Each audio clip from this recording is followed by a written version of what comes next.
अस्सलाम वालेकुम and welcome to the C++ series. इस सीरीज की लास्ट वीडियो में हम लोगों ने देखा था कि हम किस तरह से एक यूजर डिफाइंड और एक डिफॉल्ट कॉपी कंस्ट्रक्टर को यूज कर सकते हैं। इसके अलावा हम एक यूजर डिफाइंड कॉपी कंस्ट्रक्टर को किस तरह से डिफाइन करते हैं इसके बारे में हमने बात की थी। तो उस प्रोग्राम के अंदर, उस वीडियो के अंदर मैंने आपसे एक बात की थी कि हम अगर एक डिफॉल्ट कॉपी कंस्ट्रक्टर को यूज करते हुए अपने नए ऑब्जेक्ट्स को कॉपी कर सकते हैं, यानी नए कॉपी ऑब्जेक्ट जो है वो बना सकते हैं, तो हमें क्या जरूरत पड़ी है कि हम एक यूजर डिफाइंड जो कॉपी कंस्ट्रक्टर है उसे डिफाइन करें। ये तो अगर एक हम ओवरव्यू जनरल सी बात करें तो ये तो एक गैर जरूरी सी बात होगी ना कि जब हमारे पास डिफॉल्ट कंस्ट्रक्टर है तो हम उसे क्यों यूज कर रहे हैं। एक नया यूजर डिफाइंड कॉपी कंस्ट्रक्टर किस वजह से डिफाइन कर रहे हैं। तो उस वीडियो के अंदर ही मैंने आपको बताया था कि इस चीज का जो फर्क है, इसका एक मकसद होता है, कोई भी काम जो है वो बेमकसद नहीं किया जाता।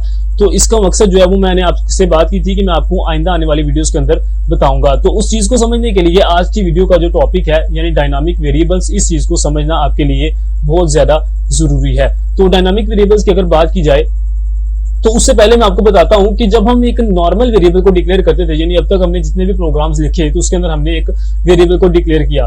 तो जब हम वेरिएबल को डिक्लेयर करते थे तो उस वक्त जब हमने प्रोग्राम लिख दिया तो उसी वक्त डिसाइड हो जाता था कि हमारे प्रोग्राम के अंदर कितने वेरिएबल्स जो है वो काम करेंगे। यानी जब कंपाइलर उस प्रोग्राम को कंपाइल करता था तो कंपाइलर को मालूम होता था कि प्रोग्राम के अंदर कितने वेरिएबल्स हैं, और वो उसी वक्त जो है वो तमाम जितने भी यानी एलोकेशंस वगैरह करनी है वो तमाम को उसी वक्त एलोकेट कर देता था। जितने वेरिएबल्स वगैरह डिफाइन किए गए थे उन्हें एलोकेट कर देता था मेमोरी के अंदर। लेकिन अब इसी के बरक्स अगर हम डायनामिक वेरिएबल्स की बात करें तो एक ऐसा वेरिएबल जो कि प्रोग्राम की एग्जीक्यूशन के दौरान बनता है उसे कहते हैं डायनामिक वेरिएबल। यानी ये प्री डिसाइडेड नहीं होता। पहले जब प्रोग्राम को कंपाइल किया जाता है तो उस वक्त ये वेरिएबल नहीं बनता, बल्कि जब प्रोग्राम एग्जीक्यूट हो रहा है, अपना काम कर रहा है, तो उस टाइम पर ये वेरिएबल जो है उसे बनाया जाएगा। तो डायनामिक वेरिएबल्स को हम किस तरह से C++ के अंदर यूज करते हैं, इसको किस तरह से हम क्रिएट कर सकते हैं, इसके बारे में बात करते हैं। तो C++ के अंदर हमारे पास दो ऑपरेटर्स हैं, एक है न्यू ऑपरेटर और एक है डिलीट ऑपरेटर, जो कि डायनामिक वेरिएबल्स के प्रोसेसेस के अंदर हमारी मदद करेंगे। तो न्यू ऑपरेटर की अगर बात की जाए तो एक ऐसा ऑपरेटर जो कि डायनामिक वेरिएबल्स को क्रिएट करेगा उसे कहते हैं न्यू ऑपरेटर। उसके अलावा जब हम एक डायनामिक वेरिएबल को बना लेते हैं तो उसे हमें डिलीट भी करना पड़ता है, तो उस प्रोसेस के लिए हमें डिलीट ऑपरेटर का सहारा लेना पड़ता है, यानी उसे मेमोरी से इरेज करना। तो इसके बारे में तफसील से हम बाद में बात करते हैं, लेकिन अब पहले बात करते हैं कि न्यू ऑपरेटर किस तरह से एक डायनामिक वेरिएबल को डिक्लेयर करेगा, उसे हम किस तरह से यूज कर सकते हैं। तो एक न्यू ऑपरेटर एक ऐसा ऑपरेटर है जो कि डायनामिकली हमारी मेमोरी को एलोकेट करने में मदद देता है। तो इसके बारे में मैं पहले आपको बता चुका हूं, उम्मीद है कि आपको ज्यादा डिफाइन करने की जरूरत नहीं पड़ेगी। तो हम इसको किस तरह से करेंगे कि एक न्यू ऑपरेटर, यानी न्यू ऑपरेटर लगाने का मतलब ये है कि ये न्यू ही हम एक ऑपरेटर जो है यहाँ पर लिखेंगे, उसके बाद उस डेटा टाइप को लिखेंगे कि जिस डेटा टाइप का मैं वेरिएबल बनाना चाहता हूँ।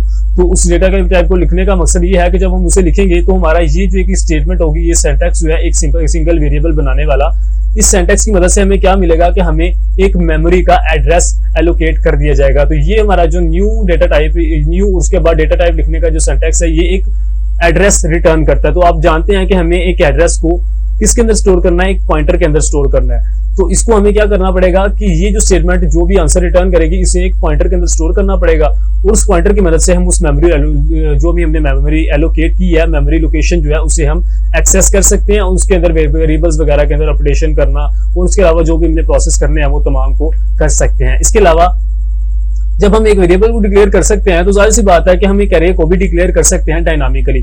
तो उसका सिंटैक्स क्या होगा कि सिंपली हमें न्यू ऑपरेटर के बाद डेटा टाइप लिखनी है और उसके बाद यहाँ पर हमारे पास ये जो ब्रैकेट्स हैं इनके अंदर लेंथ लिखनी है कि हमें कितनी लेंथ की अरे दरकार है, कितनी लेंथ की अरे जो है वो चाहिए। तो ये भी एक एड्रेस ही रिटर्न करेगा, लेकिन उस अरे का जो पहली मेमोरी का एड्रेस होगा, पहली लोकेशन का एड्रेस वो रिटर्न करेगा, जिसे हमें पॉइंटर के साथ यूज करके उसे अपने प्रोग्राम के अंदर इस्तेमाल करना पड़ेगा। तो अब इसके एग्जांपल के बारे में देखते हैं। तो यहाँ पर आप देख सकते हैं कि सबसे पहले जो कि मुझे इस वाले सिंटैक्स की मदद से एक एड्रेस मिलेगा, उसे एक पॉइंटर के अंदर स्टोर करवाना है। तो मैंने पहले क्या किया कि मैंने सबसे पहले एक पॉइंटर ही डिक्लेयर कर दिया। तो जब मैं जानता हूं कि मुझे इंटीजर की एक मेमोरी लोकेशन है वो दी जाएगी, तो उसी वजह से मैंने जो पॉइंटर है वो भी इंटीजर डेटा टाइप का यहाँ पर डिक्लेयर किया। उसके बाद pointer is equal to new int लिखने का मकसद ये हुआ कि हमारा ये न्यू इंट यहाँ पे मैंने ये स्टेटमेंट लिखी है, ये एक एड्रेस रिटर्न करेगा, उसे मैं यहाँ पर पॉइंटर के अंदर स्टोर कर रहा हूं। तो इसकी मदद से जब भी मुझे उस मेमोरी लोकेशन को यूज करना होगा तो वो मैं इस पॉइंटर की वैल्यूज की मदद से, जैसे हम नॉर्मल सिनेरियोज के अंदर उसकी वैल्यूज को एक्सेस करते थे, तो उस प्रोसेस को फॉलो करते हुए हम उसके अंदर अपडेशन वगैरह करेंगे। उसके वेरिएबल्स के अंदर जो भी मेमोरी लोकेशन के अंदर वैल्यूज हमें स्टोर करवानी है उन्हें स्टोर किया जाएगा। तो आई होप कि आप इस चीज को समझ चुके होंगे। हमारे पास ये जो ओवरव्यू फिगर, ये आप फिगर यहाँ पर देख सकते हैं, तो यहाँ पर लिखा हुआ है कि ये हमारा जो फिगर है ये बताता है कि जो मेमोरी लोकेशन मैंने यहाँ पर एक डायनामिकली डिक्लेयर किया है उसका कोई नाम नहीं होता। जैसे हम एक नॉर्मल वेरिएबल के अंदर लिखते थे तो हम यहाँ पर इंटीजर डेटा टाइप के बाद कोई नाम लिखते थे, लेकिन जब हम डायनामिकली मेमोरी को एलोकेट करेंगे तो उसका कोई भी नाम जो है वो नहीं रखा जाएगा, बिल्कुल उसका एक एड्रेस हमें रिटर्न किया जाएगा जिससे हम पॉइंटर की मदद से एक्सेस कर सकेंगे। तो डायनामिकली हमारे पास एक एलोकेटेड जब एक वेरिएबल की बात की जाती है तो उसका कोई भी नाम नहीं होता। तो इसकी एग्जाम्पल जो है, उसके बाद हमारे पास एक और एग्जाम्पल है, एग्जाम्पल नंबर 2। पहले मैं ऐसा करता हूं कि आपको इसी को एक मर्तबा जो है प्रैक्टिकल करके दिखाता हूं। तो चूंकि हमारी ये इंडेक्स 32 वीडियो है तो मैं इसी नाम से एक फाइल बनाऊंगा। बॉयलरप्लेट कोड यहाँ पर लगाते हैं। अब मुझे क्या करना है कि सबसे पहले चूंकि मैं चाहता हूं कि मेरे पास एक पॉइंटर हो जिसके अंदर मैं रिटर्न किया गया एड्रेस जो है उसे स्टोर कर सकूं, तो उसके लिए मुझे क्या करना पड़ेगा, एक पॉइंटर जो है मैंने इस तरह से डिक्लेयर कर दिया। तो अब मैं ये कर सकता हूं कि यहाँ पर न्यू इंट, अगर मैं चाहता हूं कि एक इस तरह की मुझे मेमोरी लोकेशन दी जाए जिसकी टाइप जो है वो इंटीजर हो, तो ये जो स्टेटमेंट अगर मैंने यहाँ पर लिखी तो बेसिकली जो सिंटैक्स है वो तो यही था ना कि हमारे पास ये सिंटैक्स एक डायनामिकली मेमोरी को एलोकेट कर देगा, लेकिन ये जो सिंटैक्स है ये हमारे पास एक एड्रेस रिटर्न करता है। अगर मैं इसी तरह से लिख दूंगा तो हमारे पास कोई भी रिजल्ट नहीं आएगा, हमारी लोकेशन तो बन जाएगी लेकिन हम उसे एक्सेस नहीं कर पाएंगे। इस वजह से मुझे यहाँ पर इस रिटर्न किए गए एड्रेस को ptr यानी इस पॉइंटर के अंदर स्टोर करना पड़ेगा। तो मेरे पॉइंटर का नाम था ptr, तो इस तरह से मैं एक डायनामिकली एक मेमोरी को एलोकेट कर सकता हूँ। और इसे एक्सेस किस तरह से करना है कि अगर मैं यहाँ पर ptr की अंदर कोई वैल्यू स्टोर करता हूँ सबसे पहले, क्योंकि इसके अंदर कोई भी वैल्यू मौजूद नहीं है, तो वैल्यू एट ptr यहाँ पर लिखकर अगर मैं 5 यहाँ पर लिखता हूँ तो क्या होगा कि उस डायनामिक जो मैंने मेमोरी एलोकेट की थी उसके अंदर 5 जो है वो स्टोर कर दिया जाएगा। तो इसकी बाद अगर मैं इसी मेमोरी को यहाँ पर जो भी वैल्यू यहाँ पर लिखी गई है उससे एक्सेस करना चाहूँ तो मैं पॉइंटर के सिंटैक्स की मदद से इसे एक्सेस कर सकता हूँ। तो आपको समझ चुके होंगे कि एक पॉइंटर जो है वो डायनामिक मेमोरी के अंदर कितना ज्यादा इंपॉर्टेंट है। तो आप देख सकते हैं कि जैसे मैंने इस वैल्यू को सी आउट किया तो मुझे 5 जो भी यहाँ पर वैल्यू थी मिल चुकी है। तो उसको दोबारा से अगर मैं कमेंट आउट करूँ तो गार्बेज वैल्यू में मिलेगी। गार्बेज वैल्यू का मतलब ये होता है कि वहां पर जब भी एक रैम के अंदर कोई भी एक लोकेशन के अंदर मेमोरी को इरेज करके यानी उसे अपडेट नहीं किया जाता, कोई वैल्यू स्टोर नहीं की जाती, तो और वैसे ही कोई एक वैल्यू वहां पर पड़ी होती है जिसे हम गार्बेज वैल्यू कहते हैं, जो हमारे किसी काम की नहीं होती। तो आप देख सकते हैं कि यहाँ पर मुझे एक गार्बेज वैल्यू जो है वो मिल चुकी है, क्योंकि मैंने यहाँ पर जो एलोकेशन करना है उससे कोई इनिशियलाइज करने का जो प्रोसेस था उसे कमेंट आउट कर दिया था। तो होप कि आप इस चीज को समझ चुके होंगे कि हम उस वैल्यू को किस तरह से एक्सेस कर सकते हैं। तो उसके बाद हमारे पास जो एग्जांपल है, एग्जांपल नंबर 2, इसके अंदर क्या किया गया है कि सेम उसी प्रोसेस को फॉलो किया गया लेकिन एक एरे को डिक्लेयर किया गया। इसी चीज को मैं दोबारा से आपको यहाँ पर करके दिखाता हूँ। हमारे पास ये वाला जो कोड था इसे मैं कमेंट आउट करता हूँ। ये जो कोड है इसका मैं लिंक आपको डिस्क्रिप्शन के अंदर प्रोवाइड कर दूंगा, अगर आपको जरूरत हो तो आप इसे वहां से एक्सेस कर सकते हैं। तो एक अरे को भी स्टोर करने के लिए मुझे एक पॉइंटर की ही जरूरत पड़ेगी, इस वजह से मैंने यहाँ पर पॉइंटर जो है उसे डिक्लेयर कर दिया। तो लेकिन इसके अंदर फर्क क्या होगा कि जब मैं चाहता हूँ कि इंटीजर टाइप का हमारे पास अरे हो तो यहाँ पर मैं इसके साथ इस तरह से इसका साइज जो है वो भी डिक्लेयर कर दूंगा। तो ये जो 5 का साइज है यानी 5 की अरे बन जाएगी जिसका पहली मेमोरी लोकेशन का जो एड्रेस है वो इस पॉइंटर के अंदर स्टोर कर दिया जाएगा। तो इस तरह से हमारा जो एड्रेस है वो तो यहाँ पर स्टोर हो गया। तो अब मैं यहाँ पर क्या करूंगा कि मैं वैल्यू एट ptr यानी उसी तरह से ऑपरेटर को यूज करते हुए वैल्यू एट ptr को अगर मैं यहाँ पर कोई इनिशियलाइज कर दूं, 5 से दोबारा से इनिशियलाइज करता हूँ और वैल्यू एट ptr को यहाँ से दोबारा से प्रिंट करके देखते हैं। गलती मुझसे टाइपिंग के अंदर हो रही है, चलो कोई बात नहीं, इतना तो चलता है। तो यहाँ पर जो है मैंने क्या किया, बेसिकली इस लोकेशन का जो पहली हमारे पास वैल्यू थी उसे मैंने यहाँ पर इनिशियलाइज कर दिया है। तो आप जानते हैं कि हमारा जो एक अरे होती है जब हम उसके एड्रेस को स्टोर करते हैं तो उसकी पहली लोकेशन का एड्रेस जो है वो स्टोर किया जाता है। अब ये जो हो गया ये हो गया हमारी पहली लोकेशन का एड्रेस, फर्स्ट लोकेशन। इसके बाद अगर मैं चाहता हूँ कि मैं इसी तरह से इस पॉइंटर को वैल्यू एट पॉइंटर +1 यानी जो हमारी अरे है उसके दूसरे लोकेशन के अंदर कोई वैल्यू स्टोर करना चाहता हूं तो मैं इस तरह से उस वैल्यू को स्टोर कर सकता हूं। तो इसी चीज को आप फॉलो करते हुए जो इसके अंदर बकाया जो लोकेशंस हैं उनकी वैल्यूज को भी आप एक्सेस कर सकते हैं। तो मैंने यहाँ पर क्या किया कि पॉइंटर +1 यहाँ पर वैल्यू एट पॉइंटर, तो ये हमारी पहली लोकेशन की वैल्यू यहाँ पर सी आउट की जाएगी। इसी तरह से वैल्यू एट पॉइंटर +1 तो जो दूसरी इंडेक्स हमारे पास होगी उसको एक्सेस करने के लिए मैं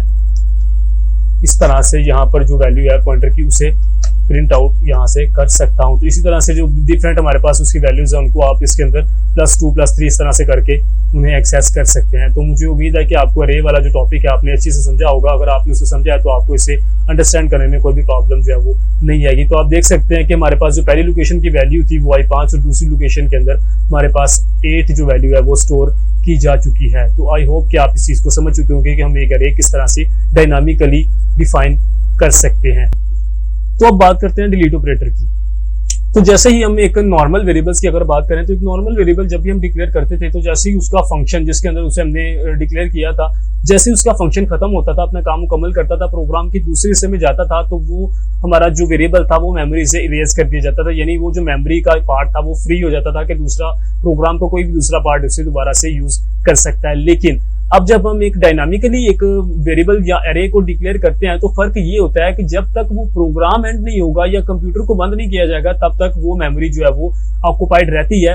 उससे कोई फर्क नहीं पड़ता कि हमारा जो फंक्शन जिसके अंदर हमने उसे डिक्लेयर किया था वो खत्म हुआ है या नहीं। तो ये सूरत जो है वो बाज़-औक़ात बहुत ज्यादा खतरनाक साबित हो सकती है। वो किस तरह से हो सकती है कि फर्ज करो कि मैं एक इस किस्म का प्रोग्राम लिख रहा हूँ जो इस किस्म के सर्वर के अंदर इस्तेमाल हो रहा है कि जो 24 घंटे चलना है। तो अगर इस तरह का कोई सर्वर है जिसे हमेशा चलते रहना है, तो जब भी वो मैंने उसे किसी प्रोग्राम उस प्रोग्राम के किसी फंक्शन के अंदर उसे डिक्लेयर किया था एक डायनामिकली एक वेरिएबल को, तो वो फंक्शन तो खत्म हो गया। तो जब उस फंक्शन से वो हमारा प्रोग्राम बाहर आएगा और बकाया प्रोग्राम को एग्जीक्यूट करना शुरू करेगा, तो क्या होगा कि जब तक उस प्रोग्राम को हमने खत्म नहीं करना, वो तो डायनामिक जो मेमोरी है उसे खत्म नहीं होना, तो वो प्रोग्राम जो है वो चलता जाएगा और वो जो मेमोरी है वो हमेशा के लिए ऑक्युपाइड हो जाएगी जब तक कि वो प्रोग्राम जो है वो खत्म ना हो जाए। तो इस किस्म की सिचुएशन को कहते हैं मेमोरी लीक, यानी वो जो मेमोरी थी वो अनअवेलेबल हो जाती है कि कोई दूसरा पार्ट उस प्रोग्राम का उसे यूज नहीं कर सकता, तो वो जो मेमोरी है वो जाया हो जाती है। तो इस चीज से सिचुएशन से बचने के लिए हमारे पास डिलीट ऑपरेटर है ताकि हम उस एलोकेट की गई मेमोरी को डी एलोकेट कर सकें, यानी उसे फ्री कर सकें कि प्रोग्राम का कोई भी दूसरा पार्ट आकर उसे इस्तेमाल कर सके। तो इसका सिंटैक्स हमारे पास बेसिकली क्या होता है, तो यहाँ पर आप देख सकते हैं कि जब मैंने एक सिंपल वेरिएबल को डी एलोकेट करना है तो मुझे डिलीट लिखकर उसका जो पॉइंटर का नाम होगा उसे वहां पर लिखना पड़ेगा। यानी जिस पॉइंटर से हम उस मेमोरी वेरिएबल को, मेमोरी लोकेशन को रेफर कर रहे थे, हमें उस पॉइंटर का नाम यहाँ पर लिखना पड़ेगा। तो उस सूरत में हमारा जो डायनामिकली क्रिएटेड वेरिएबल है वो डी एलोकेट हो जाएगा। उसके बाद अगर हम एक अरे की बात करें तो डिलीट के बाद इस तरह से ये सिंबल, ब्रैकेट्स का सिंबल लगाकर हमें उसी पॉइंटर का जो है वो नाम लिखना पड़ेगा। तो हमारा जो भी उसको पॉइंटर था वो उस अरे को डी एलोकेट कर देगा। तो इसकी एग्जांपल की बात करते हैं। यहाँ पर एग्जांपल नंबर 3 लिखी गई है। तो मैं बेसिकली क्या करता हूँ, यहाँ पर मैं आपको उसका सिंटैक्स जो वो समझाता हूँ। तो यहाँ जब तक मेरा ये प्रोग्राम चल रहा था, हमारे पास जो डायनामिकली एलोकेटेड मेमोरी थी वो चल रही थी। ये तो एक छोटा सा प्रोग्राम है ना, वो तो अगर मैंने इसी प्रोग्राम को इतना बड़ा प्रोग्राम कर देता जो कि एक 24 घंटे के लिए चलते रहना 24/7, आप जानते हैं कि इंटरनेट के जो सर्वर्स होते हैं वो 24/7 ही चलते हैं। तो उस किस्म की सर्वर्स के अंदर अगर ये गलती हो जाती, यानी मैंने यहाँ पर तो डी एलोकेशन नहीं किया है तो उसके अंदर ये गलती हो जाती, तो ये बहुत ज्यादा खतरनाक साबित हो सकती थी। तो इसको किस तरह से हमें करना है, तो बेसिकली यहाँ पर जो मैंने इस चीज को कमेंट आउट कर दिया, ये तो बिल्कुल ही अपने मंजर से जो निकल चुकी है।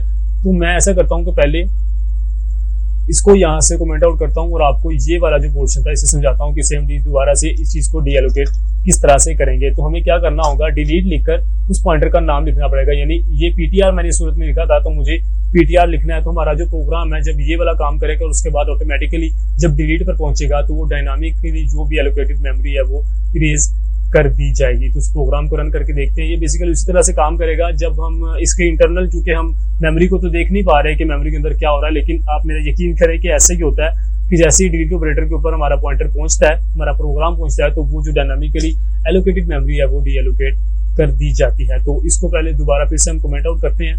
तो ये था एक सिंगल वेरिएबल के लिए। अब अगर हम एक अरे की बात करें, यहाँ पर मैंने एक अरे डिक्लेयर की थी, तो उसको डी एलोकेट करने के लिए हमें क्या करना पड़ेगा, डिलीट लिखकर इस तरह से ये ब्रैकेट्स और फिर पॉइंटर का नाम लिख देना है। तो जैसे हमारा प्रोग्राम यहाँ पर पहुंचेगा तो जो भी डायनामिकली एलोकेटेड मेमोरी है उसे डी एलोकेट कर दिया जाएगा। आई होप कि आप इस चीज को समझ चुके होंगे कि हमने ये प्रोग्राम जो है वो किस तरह से परफॉर्म किया।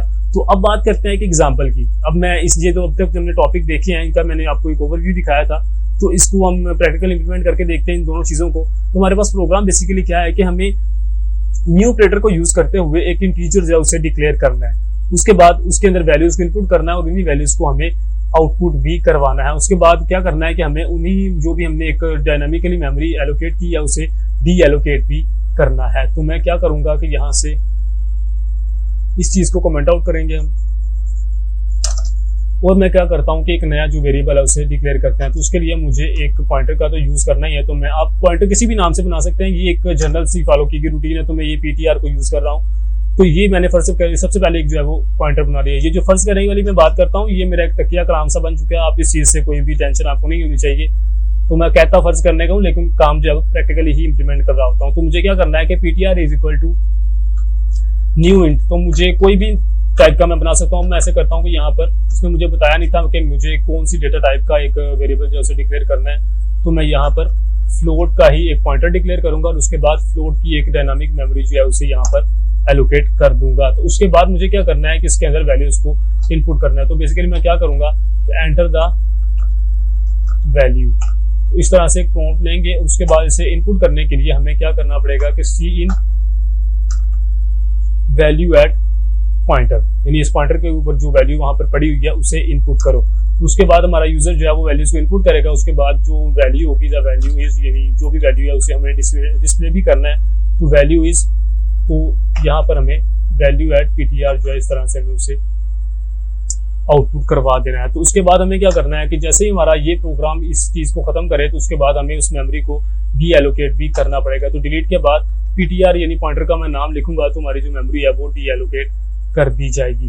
तो यहाँ पर बार बार PTR को मैं इस वजह से इस्तेमाल कर पा रहा हूँ क्योंकि मैंने दोनों चीज़ों को यहाँ से कमेंट आउट किया था। अगर मैं इसे अनकमेंट कर देता तो यहाँ पर मैं दोबारा से PTR नाम का कोई भी पॉइंटर जो है उसे डिक्लेयर नहीं कर पाता। तो यहाँ पर क्या किया जाएगा कि सबसे पहले उसने मुझसे वैल्यू मांगी है, तो मैंने 12 एंटर किया, द वैल्यूज 12।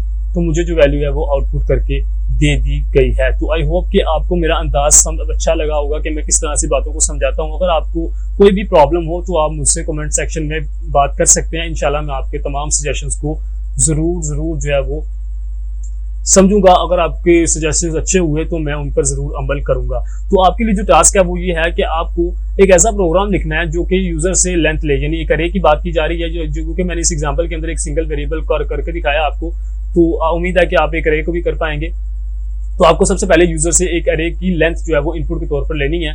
उसके बाद उसी स्पेसिफाइड लेंथ का जो हमें एक अरे है वो डिक्लेयर करना पड़ेगा। वो अरे क्या होगी, एक डायनामिक अरे होगी। उसके बाद जैसे हमने इसके अंदर वैल्यूज वगैरह जो इनपुट ली उसी तरह से आपको अरे के अंदर वैल्यूज को इनपुट करना पड़ेगा और उसके बाद उन वैल्यूज को आउटपुट भी करना पड़ेगा। और जो डिलीट ऑपरेटर को यूज करना वो तो लाजमी है। आपको ये बात याद रखनी है, जब भी आप एक प्रोग्राम लिखेंगे इस तरह से डायनामिक मेमोरी को एलोकेट करते हुए तो उसे आपको डी एलोकेट भी उन वेरिएबल्स को करना ही पड़ेगा, वरना आपके लिए प्रॉब्लम्स की वजह ये बन सकता है। तो उम्मीद है कि आप इस टास्क को परफॉर्म करेंगे और कमेंट सेक्शन में इसे पोस्ट भी करेंगे।